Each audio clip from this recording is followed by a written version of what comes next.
everybody. Joe Misfit Glenn here. Welcome to A Minute with Misfits. Here's Luke Roberts over here on the left. We got us a little bit weirded out right now because we have another person to introduce. All right. Here we go. All right, everybody. This is Misfits tribe member Brennan Avants. He is my brother, my friend. And he's got some really important messages to be sharing with us tonight, guys. I'll second that motion. Yeah, Awesome. And so really want to get some people up in here tonight. We want everybody in here to be spreading this word for us. Okay, guys? Andrew, Danny, welcome. Thank you for being here. Welcome, y'all. Thank you. Tommy. What's up, man? What's up, Sweet Pea? Lori, welcome. All right.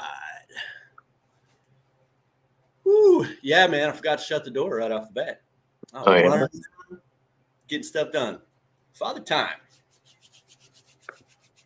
Are you going to be doing the low crawl on your plants tonight or what?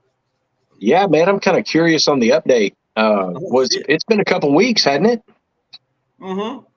I think it's right about 2 weeks. Mm-hmm. Yeah, come on, Andrew. Let's see them. We need how about some morning updates? Hell yeah. What's up, Joe? Mr. Schoner, how are you, sir? Mr. Information. That's right. Hey, man, that guy is a wealth of knowledge.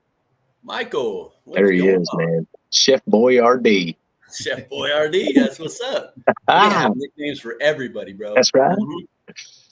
Mm-hmm. How's everybody this evening? Hope good. Brennan, how you feeling this evening, brother? I'm good, man. Work's picking up for a lot of things, but it's time to focus on Texas veterans for a little bit and that's right. Get this movement. Agreed. What's up, Colin? We're going to give a few minutes and let some people kind of flow in here real quick. Colin, hey, there's the first international frequent flyer, Colin Nelson. The Aussie. Brother? Yep. Australia in the house. That's right. Sea of Green Seeds, Australia, welcome. Yeah. Oh, Infused elf. Yeah, you got to put that up. Yeah. The infused elf hanging out baked goods while I'm listening. So Joe, my friends call me the fucking Cookie Monster. You guys should meet. Yeah. All right. Let me get that count.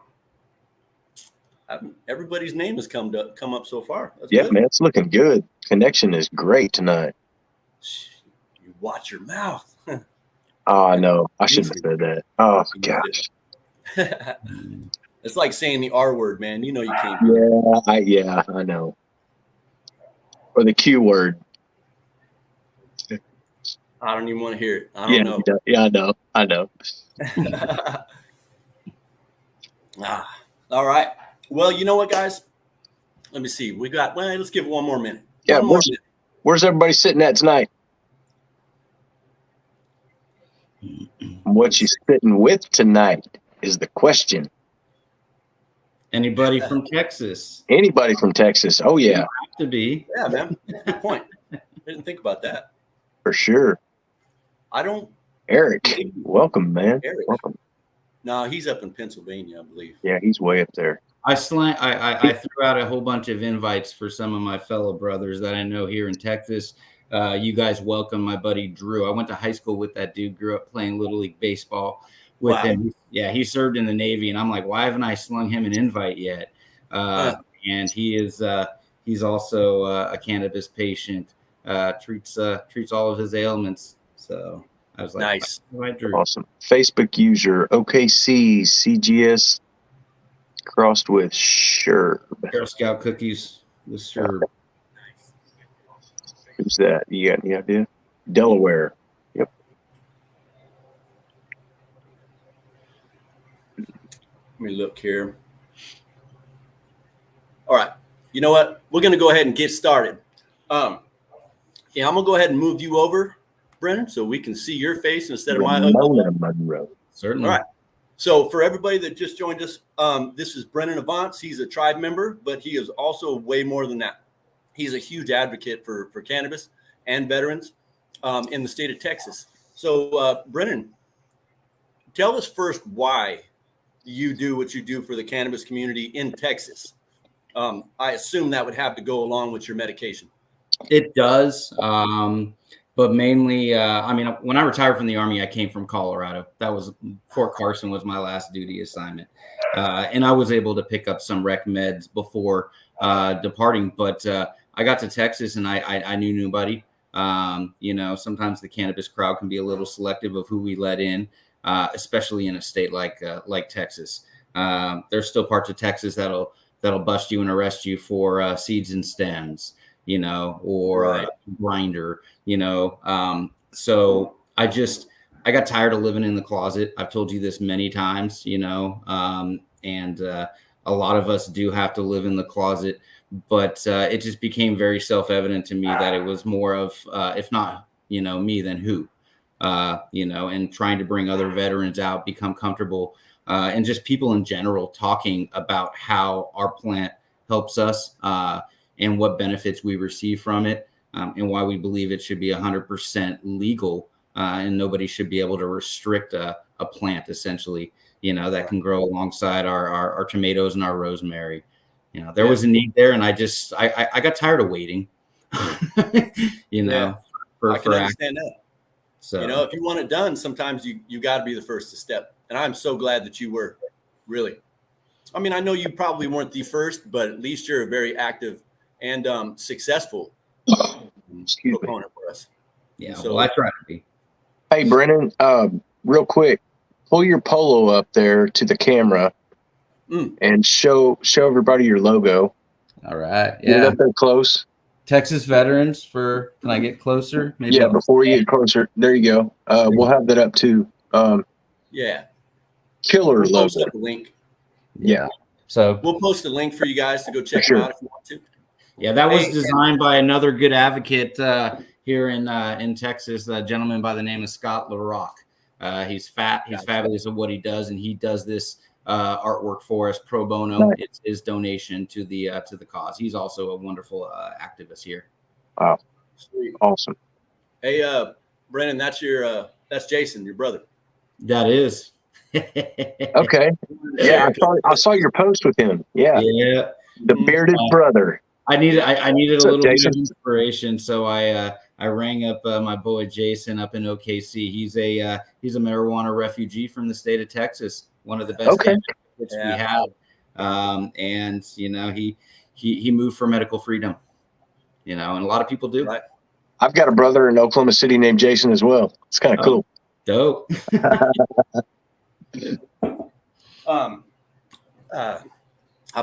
can't remember what I was saying. So the fact of the matter, so tell us about your medicines, though. Tell us what you're able to. I don't think we were talking about what you're able to have, right? Yeah, definitely. So I don't know if everybody in the nation knows, and this is almost like a nationwide call for action is what I'm putting out here right now.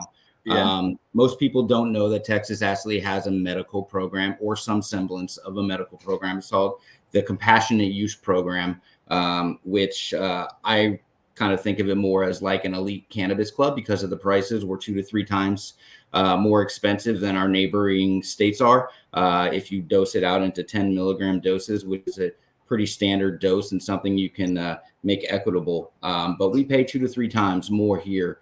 We only have topicals, edibles, or tinctures. A lot of our legislators, they don't believe that the flower in itself is medicine.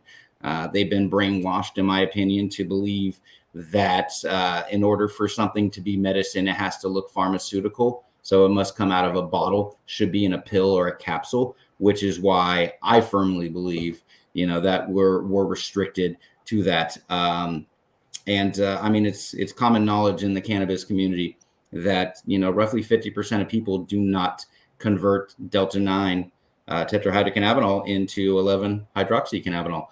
They receive no benefits, no effects at all from the medicine that we are authorized to have here. So, I mean, there's multiple issues with our pseudo program, if you will. One of the biggest issues being price, but the number one issue I see is that we're not allowed whole plant medicine. We get, we get stripped weed is pretty much what we get. Isolates, and then they add in plant-based terpenes if they feel like doing that, and then they'll kind of associate it with more of a sativa feel, or this gummy is more of an indica feel. Right. Whereas all the base material comes from a blue dream plant, which is a sativa dominant plant. Right. So I mean, it's just like the differences of how sativas and indicas work differently with different people based off their biochemistry and what they need it for. It's, you're not getting the medicine you need. There's a reason why patients seek out different strains, and they find strains and hold to them, the ones that work the best for them. And we don't receive any of that benefit just because our program, compassionate, it's not. So that's kind of where we sit in Texas. There was a big to-do a couple lead sessions ago where, there was a little bit of movement on the needle on our medical marijuana program. And they so graciously allowed us to move from 0.5% THC by dry weight, to a whopping 1.0% THC. And I know exactly. Thank you so much, legislators. Texas does not have a ballot initiative. We the people cannot collect enough signatures on a petition for us to have it for a statewide vote, which I actually think our lieutenant governor and some of the main prohibitionists in this state, like our attorney general also, they like it that way, because I feel that if they would let the people of Texas vote, we would be adopting a legal program, I truly believe that too. Yeah. Really. If they let the people speak, they have to let the people speak. And, hey, while we're here for a second, I want to give some love to some people that just stepped in. Yes. Who's it? Jake Landry. Yep. Brian Smith. Yeah. Kay Blunk. Hey, Blunk. Yeah. Welcome back. This is her second one in, man. Frequent flyer. That's good. Ramona. Hey, yeah. Ramona is my counterpart. She helps me run. Okay, cool. For Medical Cannabis. She's based in Cottonwood, Texas. She's a Navy veteran. I see Jake said howdy. I know Jake from Book of Faces. So, Welcome, Ramona, Jake, all of you guys. Thank you guys for being here. Yeah. Oops, sorry, I touched that. Good stuff. Yeah, but really good. I mean, our program is insufficient. We don't, as the people, have anything we can really do except at the city level. There have been a lot of good headway made with Texas Cannabis Collective, which is a great organization up in North Texas, in Ground Game, Texas, of getting local citywide initiatives on the ballot. We have 5 cities who have voted to decriminalize, including Killeen, which is right outside Fort Cavazos, Fort Hood. It'll always be the hood to me. Did 2 tours there. But we now have our Texas Attorney General attacking those cities and the will of the people, which, I mean, it was national news. He just went through an impeachment trial, and part of his defense was that impeaching him would go against the will of the people, and the people who voted him in. It would negate their votes, so silencing the votes of the people, where he turns right around. And what does he do to 5 cities in Texas who said, we're done wasting law enforcement resources. We are done, wasting the money and throwing people in jail for a gram, or even a quarter ounce. It doesn't matter. They're going to toss you in jail. And those cities fully decrimmed, and they were, on board to start initiating it. And now they have a lawsuit against them by the state of Texas. So it's not friendly here at all. It's not an easy place to be an activist, which is why, we need the support of other states, other countries. If I can just go into what my thought process is on that, as to why we need outside help and why come help a group like Texas Veterans for Medical Cannabis, when you already have a medical program. Go ahead, bro. Well, before you do that, we have a question from someone up here. Michael's got a question for you. Are you involved at all with any normal branches or marijuana policy project? I myself am not. We do have members of our group that are affiliated or associated with Texas Normal. I mean, I don't care about putting people's dirty laundry out, but there's a big issue in my mind of advocate groups working against each other as opposed to with each other. Texas Normal has been known past lead sessions to tell activists what they can and cannot talk about to their elected officials. And so, we restarted Texas Veterans for Medical Marijuana as Texas Veterans for Medical Cannabis. Romana and I, breath of fresh air, clear the waters, and try to get all the other organizations to actively work together. We all have the same end game. I think that's the answer he was looking for, brother. Yeah. I really do, man. We are open to work with other organizations, but other organizations should not be taking orders from another organization as to what they, as private citizens, can say 100%. to their lawmakers. I'm a constituent of Donna Campbell. I don't feel anybody should tell me what kind of letters I can send to her, and what kind of conversation and what changes that I want to ask for.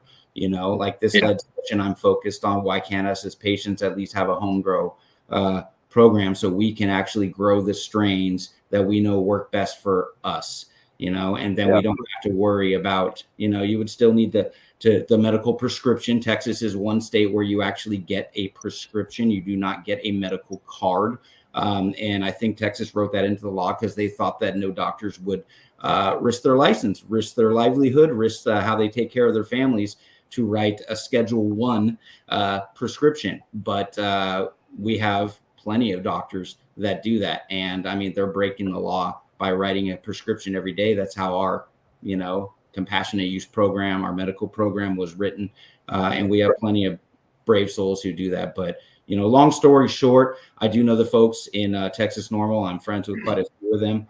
They're great people. El Paso has a fantastic executive director out there that runs Texas Normal, and he's in the epicenter of global marijuana prohibition. So he has an important role to make, and he's a very, very good guy. And he works well with everybody because he just wants the same thing that we do. But I mean, there's been infighting in Texas, and there shouldn't be. You have a lot of support here, man. Yeah, man. Seriously. Got a lot of people wanting to reach out already, man. So Michael, the guy that asked you the question right now, he's wanting you to reach out to him this weekend. He's got some resources for some people. I appreciate that, Michael. I'll definitely reach out to you, brother. Yeah, it's good stuff, man. That's what we're about, man. We're not, about all the riffraff. Yeah, there shouldn't be no drama in this. I mean, we all want the same end goal. We all have our own strategies. We have our own strengths. We have our own weaknesses. Yeah. It's like putting together a baseball team. Let's just find the right players, surround yourself with the right people, and let them influence their legislators for the policy changes that we need. And if you have to ride the bench for a minute until your time comes up, then hey, you go make a play. True story. Yeah. That's right. Come on alive, man. Give us what you got. Yeah. Oh, okay. So Michael's talking about they fought for the last 10 years and they just went legal. That's wow. Wow, that's what's up. Hey, a couple of things that I need to mention real quick. I think it was Jake Landry. Yes, we see you, brother. He's got somebody who had a medical card in Texas from somebody who was talking about that. Yeah. Hold on. What's that? Aaron Smith. I see you. It was Jake Landry that was talking about the medical card. That's why I had his name in my head. There you go. But yeah. Well, shoot. When I go and visit my mom down in Stephenville, might need to be a little more careful. You definitely need to be careful. They love popping people on that Texas-Oklahoma border. You cross the Red River, you need to have your radar ears perked up. And Texas police are known to do some pretty shady things too, just to get access to your vehicle. So I get down 281, so it's a ways away from 35, the normal routes. It's all backwoods, and so I know that route well. If you don't give them a reason to mess with you, guess what they're not going to do? Pretty much. Yeah. So. Yeah. Jason said, get those disabled veteran plates. Yes. No, honestly, that's why I have DV plates. That's another reason why I have military affiliated stickers on my car. Main reason, conversation starter. Where did you serve? A lot of them are, prior military. When I have gotten pulling over just for little infractions, and it kind of just eases the air a little bit. I guess it makes you seem less of a suspect or a target. But we now have the greatest population of veterans, and a lot of them came from California, and I'm sure a lot of them were using cannabis in place of big pharma pills. and what the VA was prescribing them. So, I read a statistic last year that 64% of Americans used cannabis within the last 30 days. Like that's within a year. Yeah. And so with the way the body takes, the cannabis, it's natural. It needs it. And so it's just amazing that people are so, oblivious to what it does and the medicine that it can give you. Well, the prohibitionists aren't going to give up this fight until it's their last dying breath. They've been misled their entire life. I can't see how a lot of them don't, understand or realize they've been brainwashed and lied to. Maybe they're just afraid to give up that lie because that's been part of their moral compass for their, for as long as they've been alive. I know people. I have a brother-in-law that is like that. Now that the FDA has come out with their report and it's been distributed to the public, and they blazingly even said it's safer than even Tylenol 3 that you'll get from minor dental surgery from your dentist, safer than that. And that's something that a lot of people have used for pain management post, operation with oral surgery. You would think it would be like, wow, okay. But I have friends and family who's like, it's not FDA approved. That's why it's illegal. Well, guess what? Now the FDA has pretty much admitted that it has medicinal qualities, and they still won't change their opinion. They won't change. I don't trust the FDA. I don't trust them to save nothing. They don't know shit. What I'm saying is that's what a lot of people's argument was based on, Joe. Was, well, it's not FDA approved. They don't know shit. People, they'll just make, if they get paid the right amount of money, they'll make sure it gets through. Oh yeah, it'll be right. It'll be right. They get that pocket full. Yeah, it's exactly so, man. And so will any politician. Right. So, Jake Landry has a great point right there too. Let's see what Michael. Yeah. Okay. Medically speaking, the naysayers don't understand the endocannabinoids. Okay. Yeah. Well, that's one of the other segments of our group. Using I had a different one. Sorry. Yeah. That is one of the tenets of our group is education. I've become, I guess you could say brave enough or out of the closet enough, where I go everywhere and anywhere in town, or, if I'm not doing anything for my actual job, I'm wearing some sort of cannabis gear, whether it's this, and it's a conversation starter. And that's a lot of times all you need is people are kind of afraid to say the M word. It's bad. It's verboten here to say the M word. And so, I think a lot of what we're doing, and like what, it's going to lead into like Jake's post about the Delta 8, Delta 9, you see THCP, whatever the crap that is, THCO, Delta 10. We have a lot of CBD shops that are now legal THC shops, and they're selling these chemically produced, they're calling them minor cannabinoids. We all know Delta 8 occurs in small quantities in the plant, and it does have psychoactive properties. It has to be highly concentrated, and it's a CBD conversion that is, done chemically to create more Delta 8 out of just regular CBD. We have these shops everywhere. They have green crosses everywhere. You might think you're in Colorado, but they are selling a whole bunch of stuff that honestly I discovered after making my own edibles. They were giving me headaches every night to where I was popping 6 to 8 extra strength Tylenol throughout the day. I would have my medicine in me, and even like these Delta 9 ones they sell, or live rosin THCA, all hemp derived. But you do not know what else is going on inside of that gummy you're about to eat. And I consistently get headaches. If I make my own out of a source that I know or I grew, I don't get headaches. Amazing, man. Fucking surprise. It's so amazing. But people are used to seeing now all of these minor cannabinoids and seeing these head shops or dispensaries, they're calling themselves now. Houston, someone mentioned Houston and Harris County. Yes, they do have a lot. Thank you to the Houston High Society. That's a great organization that's ran down there, that they hold a lot of underground markets. Austin does one. It's on, I think, the third Sunday night of every month, and it's an underground market, invite only. I just discovered that next weekend I'm going to be invited to one in San Antonio, which is right next door. Yeah, HHS, man. Where I live, and I mean, it's there. It's there. It's just getting our legislators to make that crucial step for us, and Texas Veterans for Medical Cannabis. We just want to be a little more vocal about it this leg session, and I got some lofty goals that I think we're going to talk about in the second segment, and really dive into. No, we need to get into the meat and potatoes about what your next 6 months, 9 months, or what your goal is, what your next 3 months, where you want to be in order to make the next 6 months. We need to know that, because we got a population out there that may have somebody that wants to listen, man, to help your cause and your mission. So let's take a break. If you want to drink of water, maybe we can give a shout out to some of our people and our supporters, and we'll dive right into the next 30 for sure. Awesome. Yeah. But so for the viewers, the guys everybody that's in here, we are looking for support. If you know somebody that can help, if somebody can give advice or a direction in which to flow, or you can show up to help out, this is key.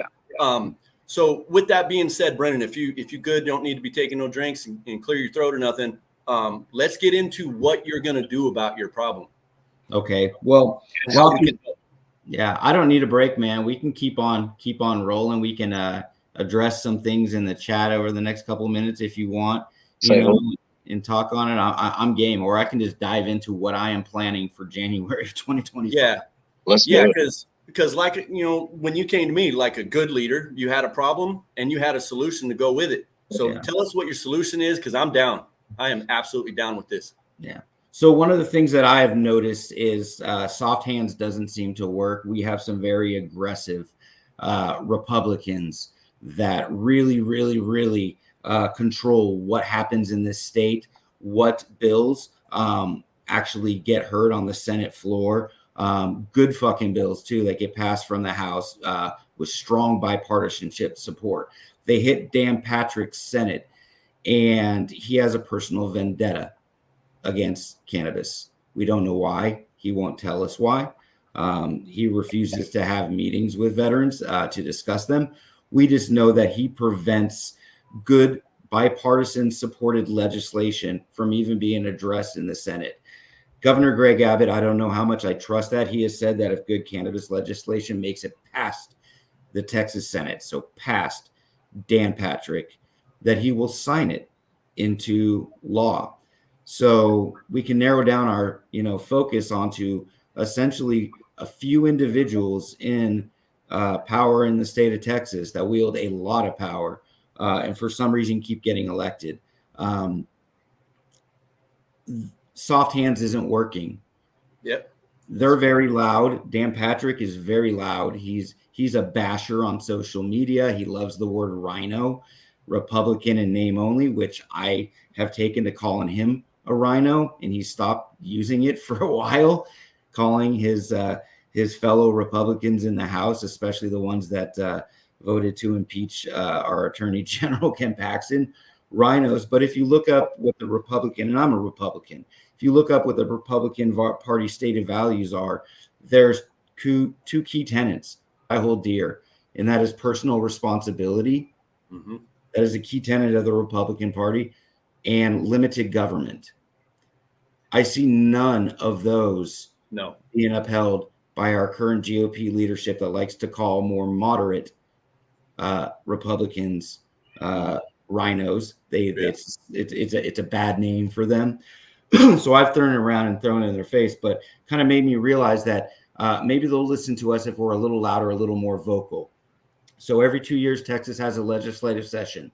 That is the only time we can get new laws passed, amendments to laws, any change done to anything in Texas, including our cannabis program, whether it is a recreational program, whether it is penalty reduction, criminal justice reform, stop throwing people in jail for personal use amounts or minor possession of marijuana. We only have, a limited time every 2 years. And Dan Patrick usually controls the gavel of what makes it past based on his own stated agenda as to what goes through. So we want to be a little more vocal. They claim that they respect military veterans and just veterans in general. They claim to put us on a pedestal. These are the people that we should be taking care of. They want to tout the VA healthcare system and a lot of the great benefits we do receive as veterans here in Texas. But they're not going far enough because they're abusing us mentally and physically by denying us medicine that we have every right to try and to take if we don't want to run that VA pill mill anymore or run that VA pill mill at all. I came directly out of the Army as a warrant officer, a helicopter pilot. Immediately tried rec cannabis. I had smoked a little bit growing up in Northern California. And one of the first things I noticed was that I had no desire to drink.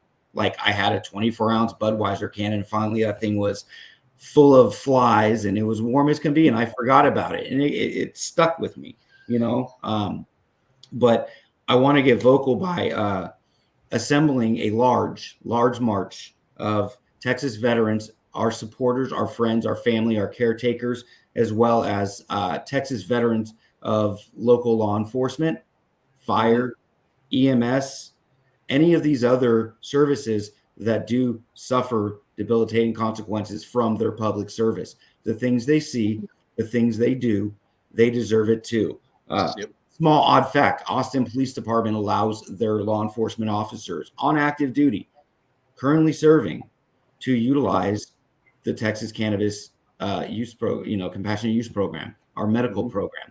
They allow their law enforcement officers. That is huge. That is. But I am putting out a call to action because I firmly believe, because prohibition started in a little sleepy border town of El Paso, where Colt DeMorris, the normal director out there, does fantastic work. He's gotten decrim actually on the books, which is being attacked by our AG.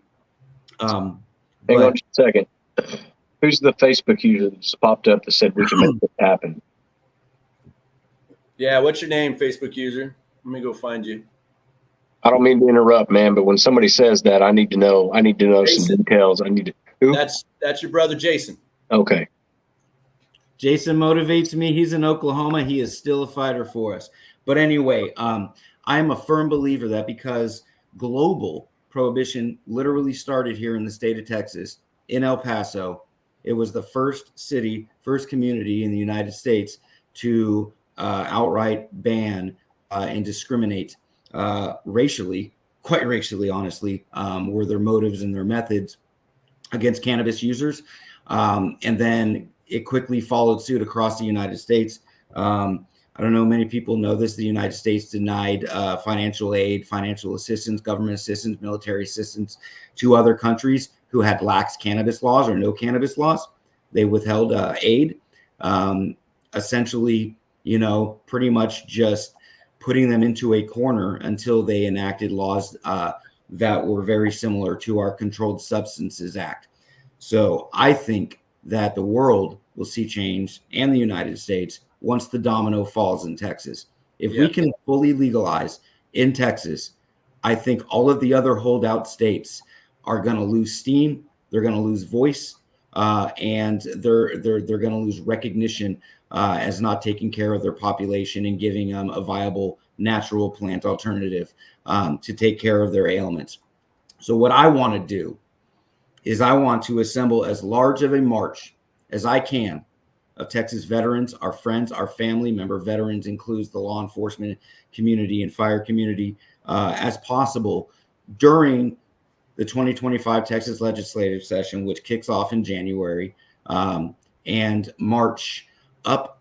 What we have is, everybody's familiar with the National Mall in Washington, D.C. Texas has to do everything bigger. We have a higher Capitol building. The flag stands taller, blah, blah, blah. But we have our own state mall. That state mall is closely located to University of Texas's football stadium and the Moody Center, a very good events venue.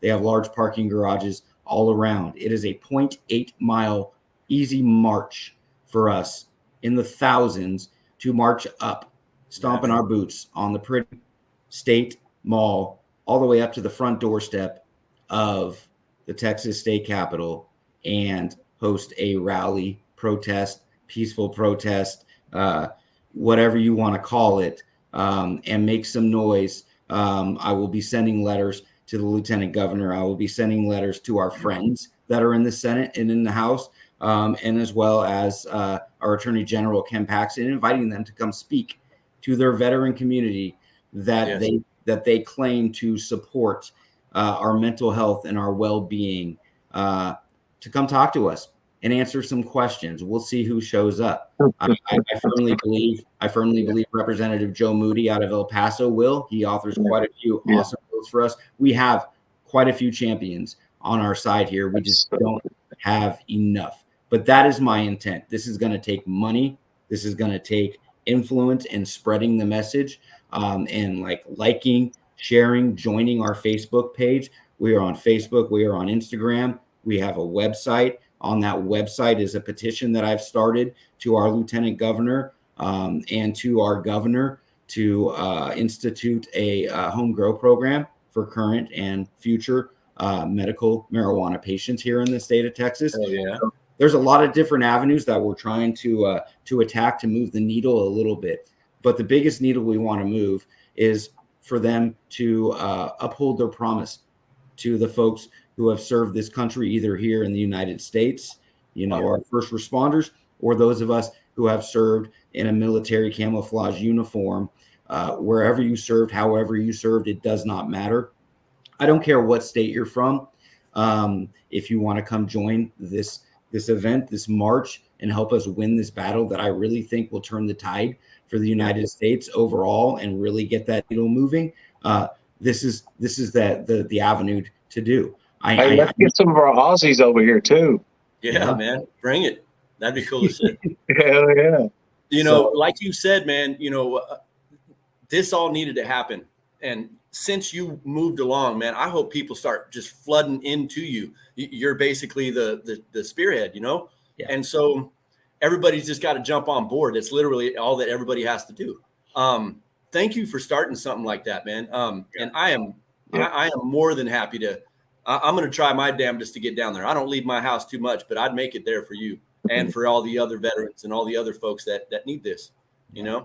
So there's a lot of people already sharing love in the chat and whatnot, and I mean, one of the biggest things I need to do is I need to rebuild our organization. Me and Romana started back at zero.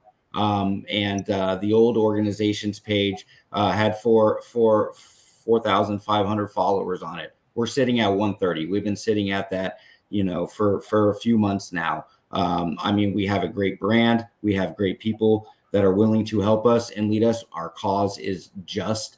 And I do not think that our legislators can ignore 3,000 to 5,000 people marching up the state mall, which we would take up almost the entire duration of it, because it's a sort of a narrow pathway.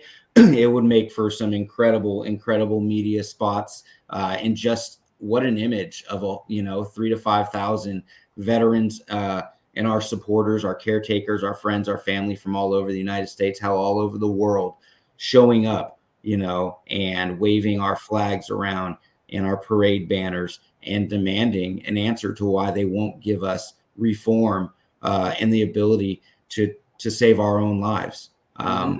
I tell anybody and everybody I can meet, cannabis saved my relationship with my daughter. It saved my relationship, with my wife. Take your time, man. Take your time, brother. I'm with you. But it it ultimately saved my life, because without those, two wonderful ladies who have watched me turn from an absolute alcoholic to somebody who in 2 weeks will now be 2 years free of the clutches of that toxin, which consumed, me. I don't understand why they won't listen to us. So I don't either, brother. But congratulations on your sobriety, man. And, for a lot of us, we've had this talk a lot about cannabis. And for me, it saved my life. Literally, I was dying from opiate and narcotic bowel syndrome from the VA. And they just kept sending me more pills. And I kept taking them like a good soldier. And so the resiliency of all of the stigma that we have had to go through to get to just the point of even touching sanity, literally. Man, there's so many people out there that are so mainstream focused on just, what they hear. The majority is talking about this, and never give the opportunity to really just open the second page, man. Just get past the table of contents and figure out what's really in there, man. Just open your mind a little bit. That's all it is, man. It's unfortunate, but groups like you and the Misfit Tribe and everyone else is man, it's beautiful. I don't want to say anymore, man, because what you just said was it hit me in the feels, bro, for real. Thank you. I'm really hoping that Tom Rand shows up in here. Man, I was hoping he was going to be here tonight for sure. We really need to get this message to Tom. Rod said that, he's all about this, man. Rod's in. He says he's in. And one of the things I want to say, though, is, we don't have an infinite amount of time. The hardest starting point for me was identifying a starting point, as it always is whenever you're taking a journey or you're tackling something. I was just in Austin last week. I surveyed multiple different routes. Me and my wife, who had just recovered from her first bout with COVID, her only bout with COVID, bless her heart, walking with me.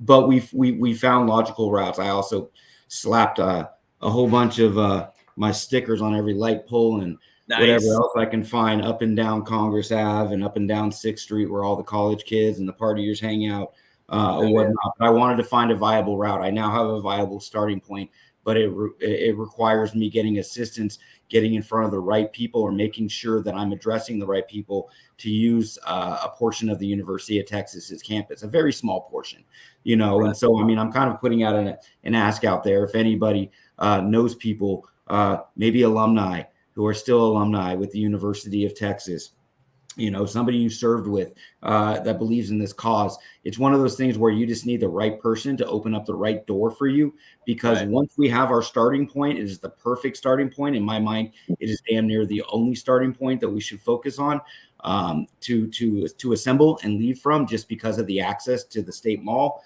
and direct access to the Capitol. And it also shuts down the fewest amount of streets, which saves us in the long run a ton of special event permits. Every street we have to cross requires law enforcement to close it and reopen it. So this one would only close 2 crossings.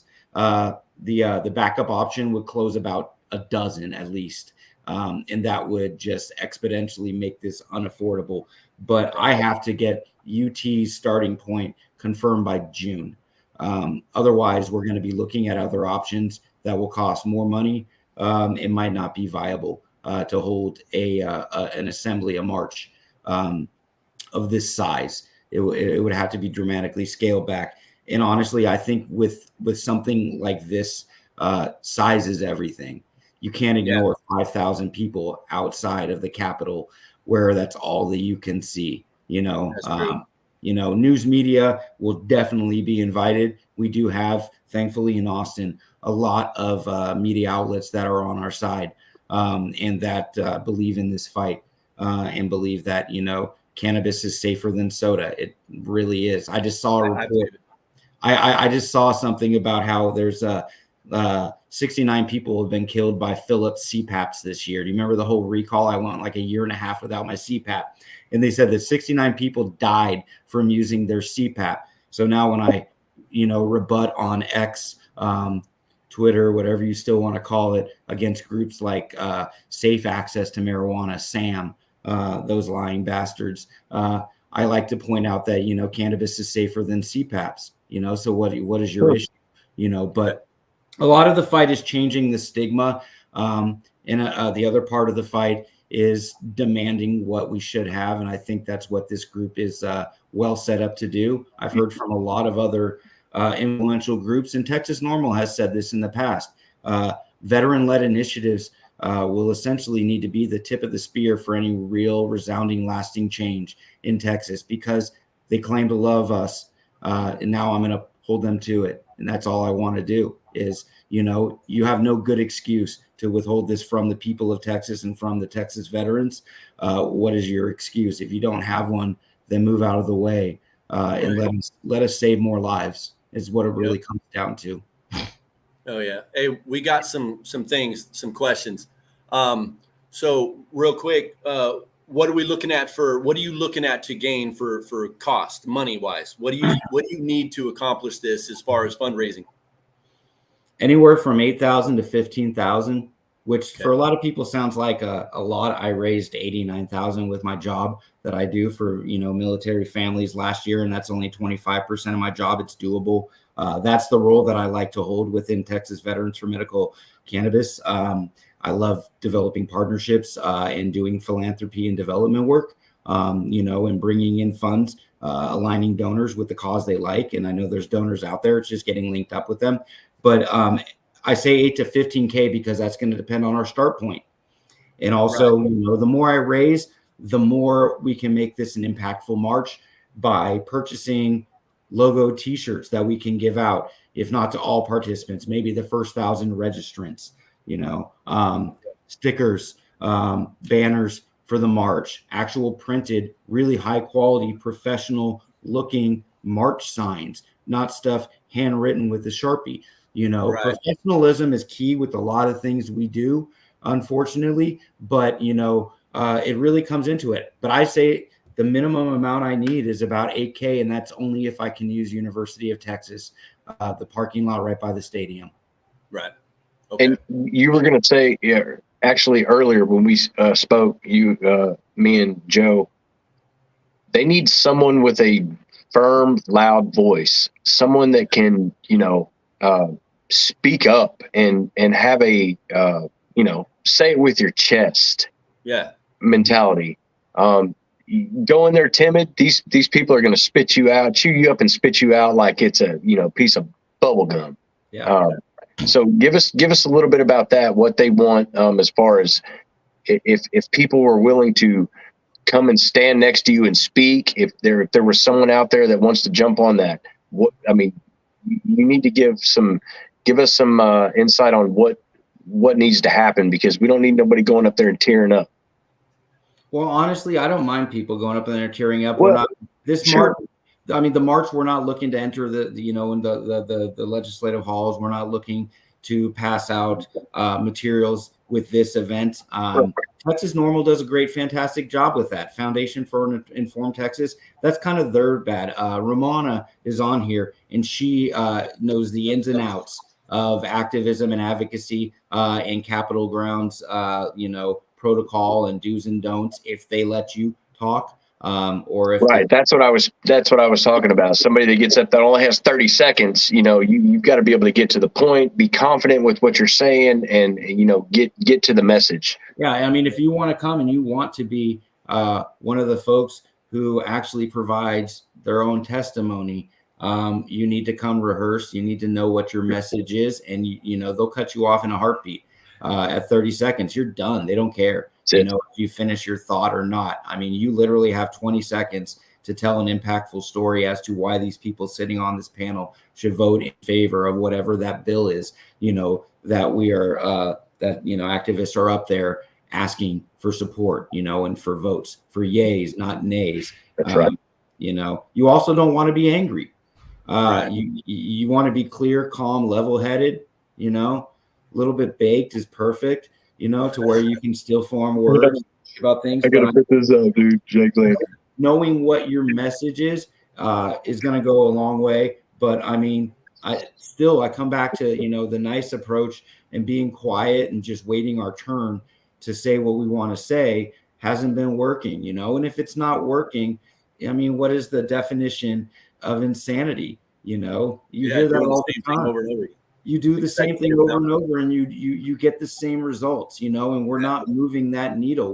We're letting a few individuals with power in Texas, power that we give them, the people give them, tell us what we can and cannot do. You know, that goes into the limited government and where's the self-responsibility portion of true Republican values. True Republicans hold firm to, you know, if I fuck up, that's my fuck up, you know, but it's my choice if I want to use cannabis and not use those pills, you know. So they're taking the personal responsibility away from everyday Americans is what they're doing, you know, and our nation's heroes. So yeah, because they think they know what's best, man. You know, a few people do. I mean, I don't know. I think there's also a bad party affiliation in Texas. There's a lot of infighting even in our parties, even within the Republican Party or across the aisle. There's so much bad blood and so much infighting. You know, it's your fault. It's your fault. It's your fault. It's your fault. That's society nowadays, man. That's just everybody's. A veteran who, you know, could benefit from cannabis might kill themselves tonight because they don't have access to it. You know, that's a problem.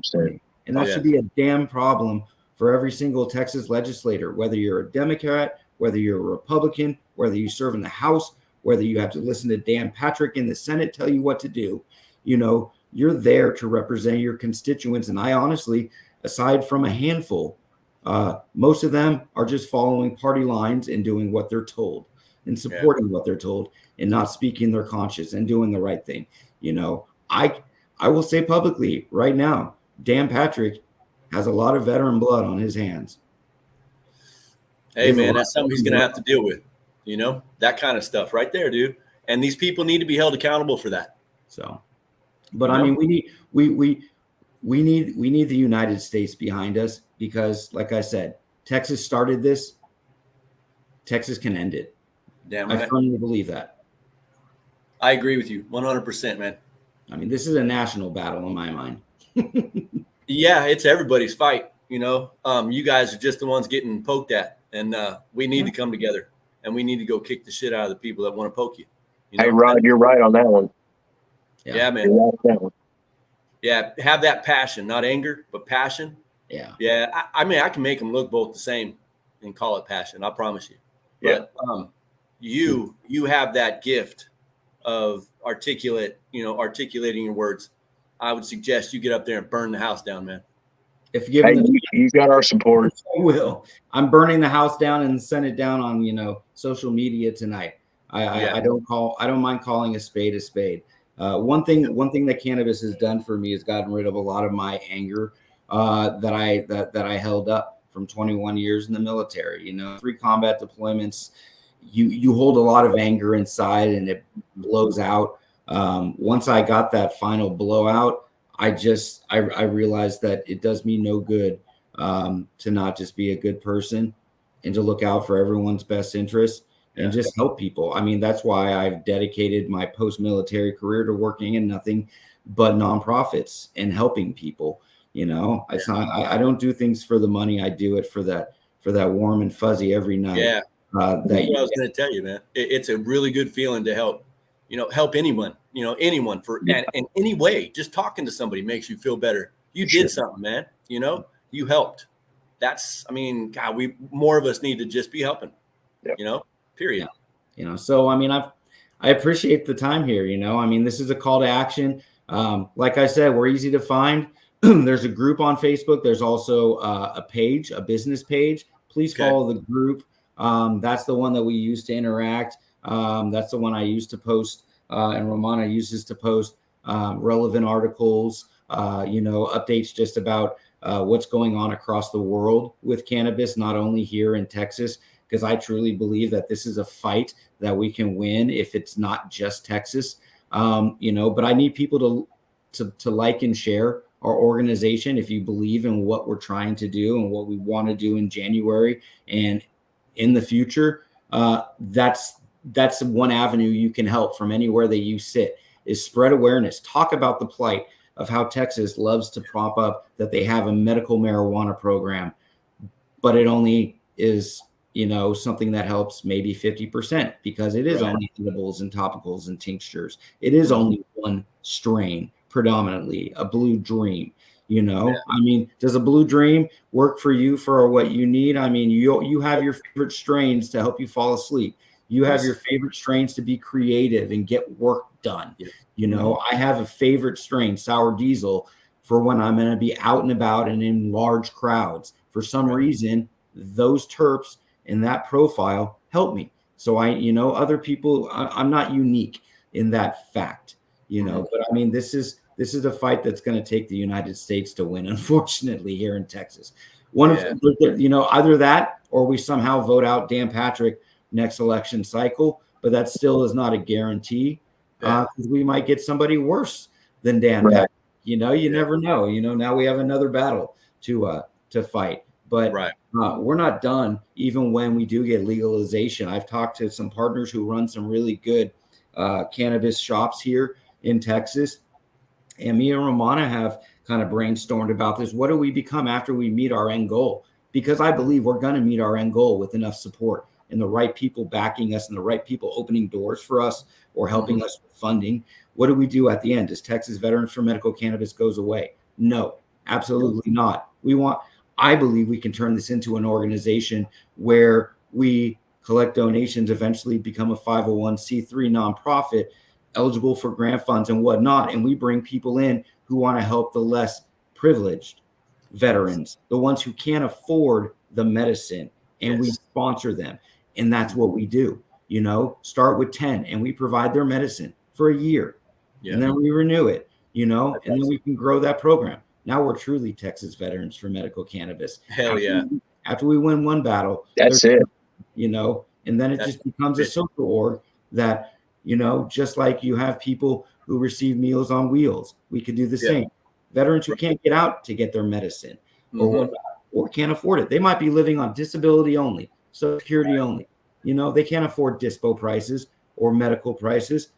I want to be able to take care of it for them. So there's ever evolving, entity, and that's kind of where we're sitting. I have an Uber Seeds. Yeah, but I mean something for the veteran community. They have a lot of like in our dispensaries around here, most of the dispensaries, they'll carry bags of trim from the growers. And so instead of the growers turning it to hash, they'll put it in a bag and you can get an ounce of trim for like $20, and that's basically the low income folks. They or they smoke, stems and all the what we would throw away generally, and that ain't right. That ain't right, man. Yeah. I see the comments. I've done my research and I've wrote my my representative in the Texas Senate, because I did research. I used Jason. Thank you, Jason. He's the Facebook user on here with no name, but I know who that man is. He helped me with research prices or whatnot. Our medical program, remember, it's compassionate. It's compassionate, folks. Is 2 to 3 times, if not higher, than New Mexico, Oklahoma, and some other states that I was able to pull prices from their medical dispensaries. Yeah. Come on now. I think Ramona had one. It was $80 for 30 10 milligram gummies. There you go. And I told you what I got a sleeve of 10 100 milligram gummies for was $40. Yeah, that's 1,000 milligrams of medicine. That's 1,000 milligrams of medicine for $40. So there you go. It is from it's from where Native Veteran makes his drops. So I know the place. They sell nothing but organic living soil medicine there. I mean, it's full spectrum. All of their stuff is legit. So that right there, it tells you that it's as I called it, terrible. Compassionate Use Program is our elitist cannabis club. It's made for the rich and the rich and famous, the folks that can afford to drop $600-700 out of their own pocket. It's expendable, on their medicine. I don't know very many people who even have 6-figure jobs that want to spend that. I've attributed it, and I like to call it Texas's insulin crisis. There's been so much in the media about insulin prices, a life-saving medicine. This is a life-saving medicine, folks. It is. And we're being cost pointed out of using it. The ordinary folk, the people who need it the most. Yeah. Hey, Brennan, let's go over the names of these groups. And for everybody real quick, we'll be posting links to these particular groups. If not tonight, by tomorrow. Yeah, we can make that happen, I'm sure, Brennan. Yeah. All right, cool. So go ahead, man. So honestly, there's only like a few main groups. I mean, that I've been working with lately, and that is Texas Cannabis Collective. You can find them on Instagram. You can find them on the internet, and you can find them on Facebook. You got us, Texas Veterans for Medical Cannabis. We have 2 Facebook pages. One's a group. That's the one I encourage you to join. The other is a business page. We're going to keep that more for once we get this March solidified.